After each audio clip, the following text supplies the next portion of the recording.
victims burnt beyond recognition, and experts had to come in to help identify the victims through DNA analysis. Tonight on Health Digest, our medical correspondent Dr. Mercy Korir tells us what the process is like.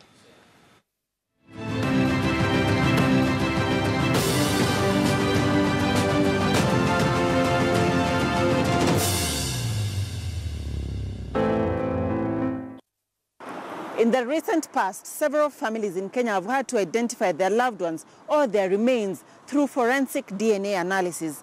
Notable examples of this disaster victim identification was after the Garissa University terror attack, the Naivasha accident where fire burnt several vehicles and their occupants, and most recently, the Moi Girls Nairobi High School fire incident.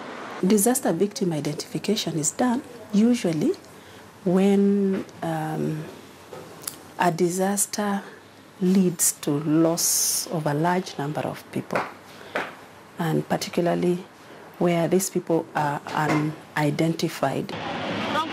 Natural disasters like tsunamis or what Sierra Leone experienced in August after torrential rains caused mudslides would also call for victim identification.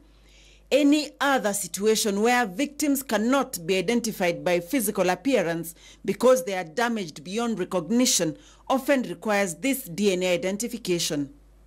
Most times the DNA samples will vary with how much decomposition also has taken place and how much burning and disfiguring has taken place. I want to see the body, excuse me. Identification of disaster victims is a multidisciplinary team approach right from the scene of the incident. That's why I've called in the experts. That's why I have the chief government pathologist is in here.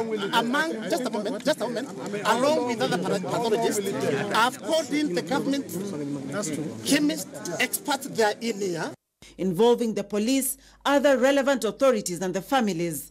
In a fire accident, for example, it can be complicated. What complicates a fire is because the victims will not be found where they were expected to be in that particular room, because, of course, they react by running.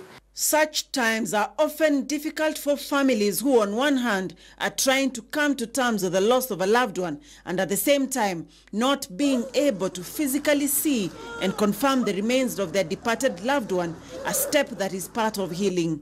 The Garissa University terror attack back in April of 2015 was one such time.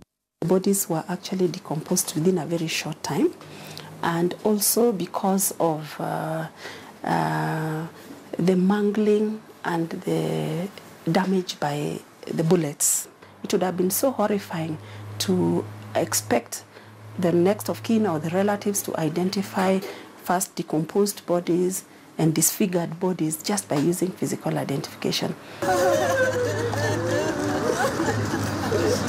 To match and identify bodies, the pathologists obtain samples from the victims.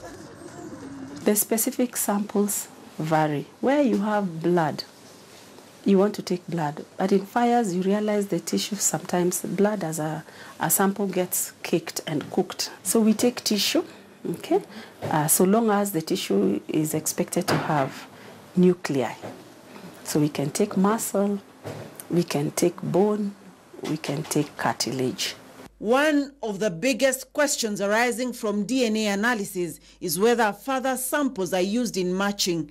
Professor Ogena explains. You can actually use both mother and father. Why? Because the specific genes that are being looked for are inherited from both the mother and the father. In the event that parents and siblings are unavailable, the victim's personal items like a comb, toothbrush or nail clippers can be used if available to obtain DNA samples for matching. DNA analysis is an automated process that should take hours to deliver results, but because of pooling of samples to save on costs, it takes longer, up to weeks, an agonizing wait for many families. All 9 have been confirmed to be of the families that were missing. DNA material can still be analyzed even up to 10 years in dried state. The aim of this forensic DNA analysis is to allow families to identify their loved ones or their remains for burial and ultimately for closure. Dr. Mercy Korir for Health Digest, KTN News.